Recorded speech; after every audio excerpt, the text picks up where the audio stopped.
Olá, querido irmão, querida irmã, você que nos acompanha nesse momento pelas ondas da Rádio Comunidade FM de Bom Sucesso e pela web Rádio Nossa Mãe de Birité.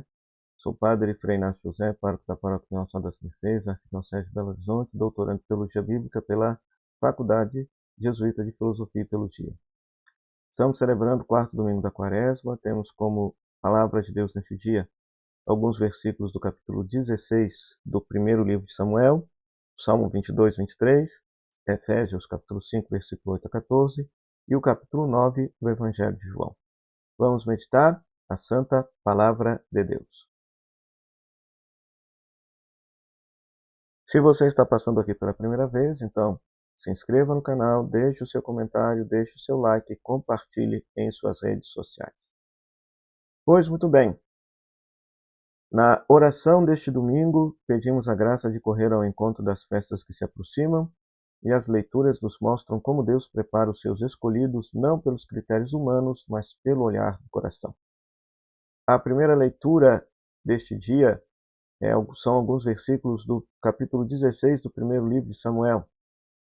Desde o capítulo 16 do primeiro livro de Samuel até o final do segundo livro de Samuel, a Bíblia narra as tradições relativas ao rei Davi. A unção de Davi é contada de várias formas.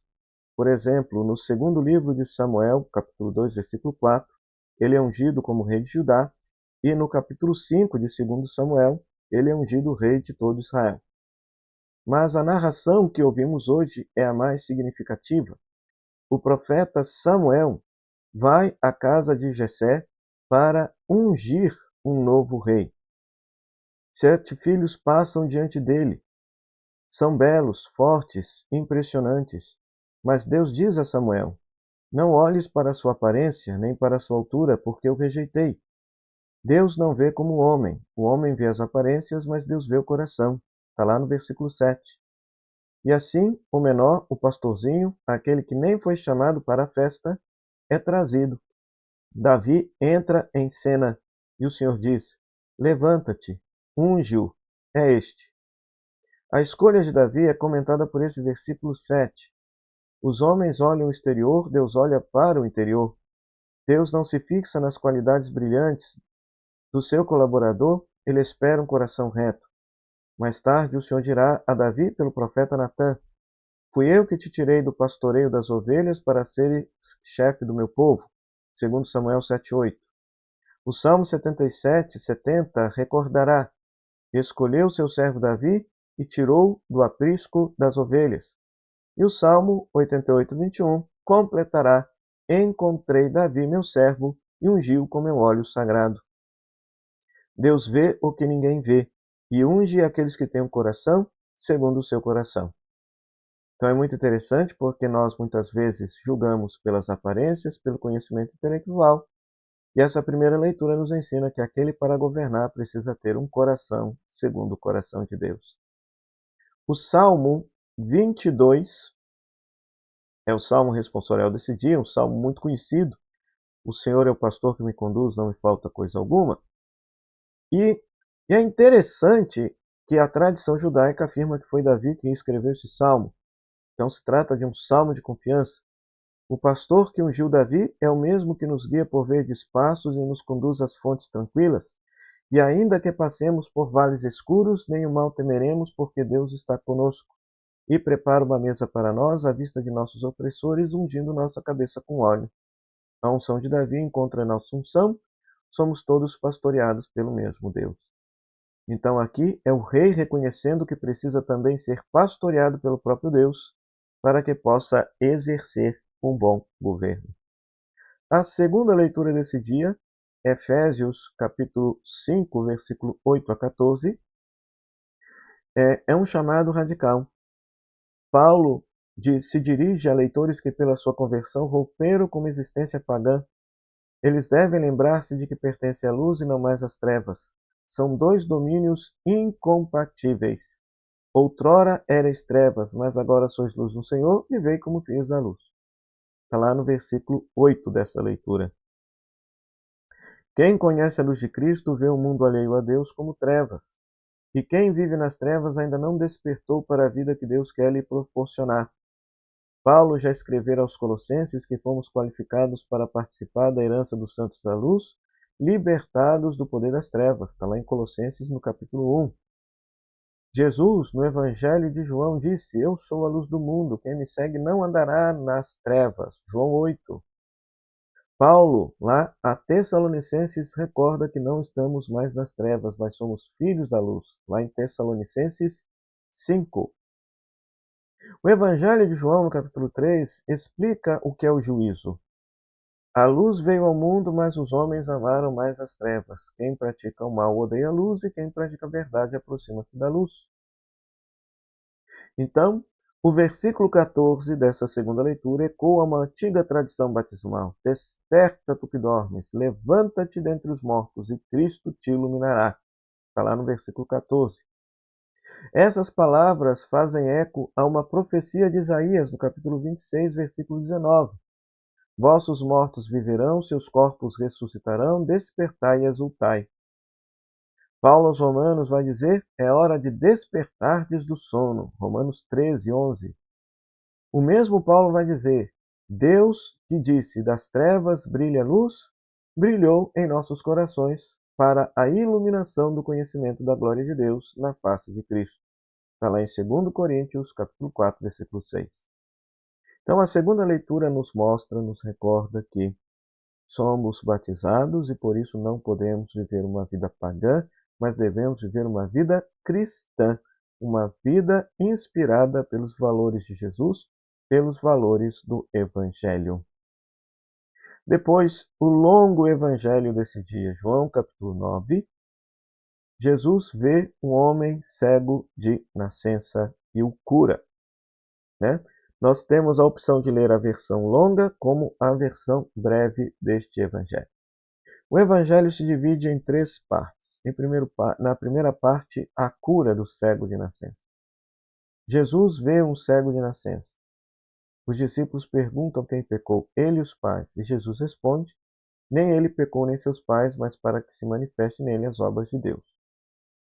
Então não existe isso de que o pecado dos pais é pago pelos filhos. Jesus rompeu com essa ideia. E Jesus ainda completa: enquanto é dia, precisamos realizar as obras daquele que me enviou. A noite vem, a noite vem quando ninguém pode trabalhar. Enquanto eu estou no mundo, eu sou a luz do mundo. E essa luz já havia sido anunciada pelo prólogo do Evangelho de João, no capítulo 5, no versículo 5 do capítulo 1. A luz brilha nas trevas e as trevas não a aprenderam. Jesus dirá mais tarde: quem anda de dia tropeça, não tropeça porque vê a luz desse mundo, e quem anda de noite tropeça porque a luz não está nele. Capítulo 11. Caminhai enquanto tendes a luz, para que as trevas não vos surpreendam. Lá no capítulo 12. Jesus faz lama com terra e saliva, unge os olhos do cego e ordena: vai e lava-te na piscina de Siloé, que significa enviado. O homem vai, lava-se e volta vendo. Então é muito interessante porque fazer o barro e tocar os olhos do cego ecoa o livro do Gênesis, quando Deus faz o ser humano do barro. Então Jesus está como que consertando aquilo que ficou defeituoso nesse ser humano aqui. E o nome da piscina é uma metáfora para falar do próprio Jesus. Por quê? Quem é o enviado de Deus? Jesus. Então, quando nós nos lavamos em Jesus, passamos a enxergar. Ok? Então, o texto é uma alegoria, uma metáfora para falar daquilo que acontece conosco quando nós somos batizados. Depois, a segunda parte do Evangelho, versículo 8 a 34, trata da maturação da fé no encontro com a incredulidade e a repressão. Vizinhos, os fariseus, todos perguntam o rei cego. Alguns dizem: é ele, outros dizem: é parecido, mas ele afirma: sou eu. Os fariseus se dividem. Uns dizem a respeito de Jesus: esse homem não é de Deus porque não guarda o sábado. Outros: como pode um pecador fazer tais sinais?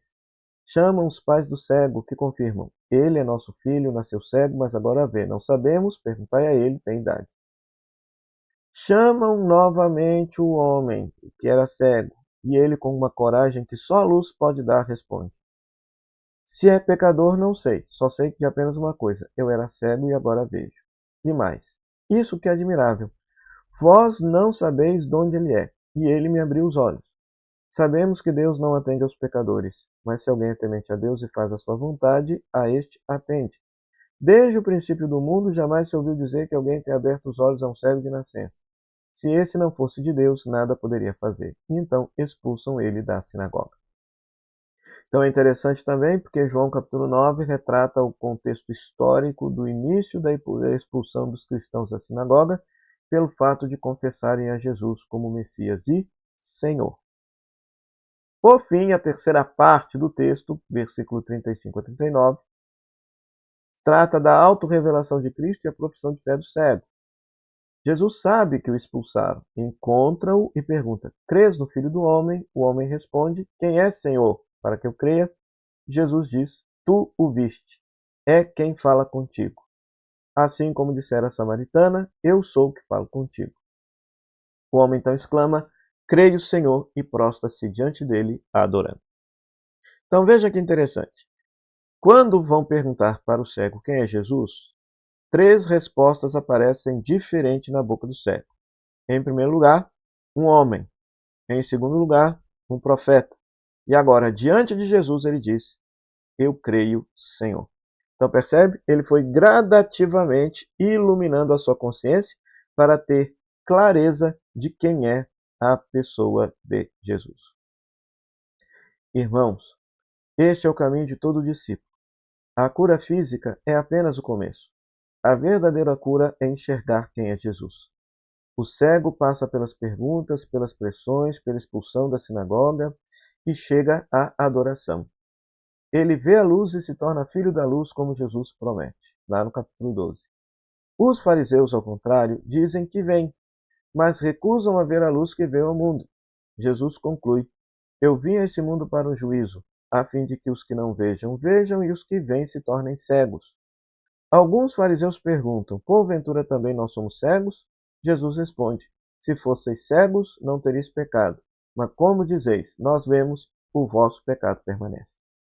Como o povo diz, o pior cego é aquele que não quer enxergar, e hoje podemos dizer com franqueza que uma das realidades que não deixam as pessoas enxergarem o mundo e os fatos que acontecem com clareza chama-se ideologias de qualquer espectro que seja. Né? Então as pessoas simplesmente não conseguem enxergar o que está acontecendo no mundo porque muitas vezes estão bitoladas, cegadas, ideologizadas. Para os fariseus, a luz torna-se juízo e condenação, porque eles não querem fazer o que faz o cego, adorar a Deus em Jesus Cristo. E por isso que, por exemplo, lá no Evangelho de Mateus, Jesus vai dizer aos fariseus: Ai de vós, guias cegos! Se um cego guiar outro cego, ambos cairão no buraco. Está lá tanto em Mateus 15 e Mateus 13.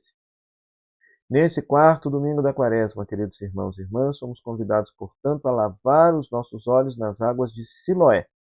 O enviado, o Siloé, Jesus, nos espera para dar a luz. Não apenas para vermos o mundo, mas para vermos Deus nele. A liturgia nos chama a correr ao encontro das festas que se aproximam. A Páscoa está chegando, e para celebrar a luz da ressurreição, precisamos deixar que Cristo nos ilumine agora. Que a Virgem Maria, Senhora da Luz, Senhora das Mercês, nos conduza pelo caminho da fé. Que ela nos ajude a dizer, como cego, creio, Senhor, e a prostrar-nos diante daquele que é a luz do mundo. O Senhor esteja convosco, Ele está no meio de nós. Que a bênção de Deus Todo-Poderoso, Pai, Filho e Espírito Santo, desça sobre você e sobre sua família e permaneça para sempre. Amém. Meu muito obrigado à Rádio Comunidade FM de Bom Sucesso, à Web Rádio Nossa Mãe de Birité e a você, querido rádio ouvinte e internauta, pela sua audiência. Até o próximo programa, o Pão da Palavra, se Deus quiser. Tchau, tchau.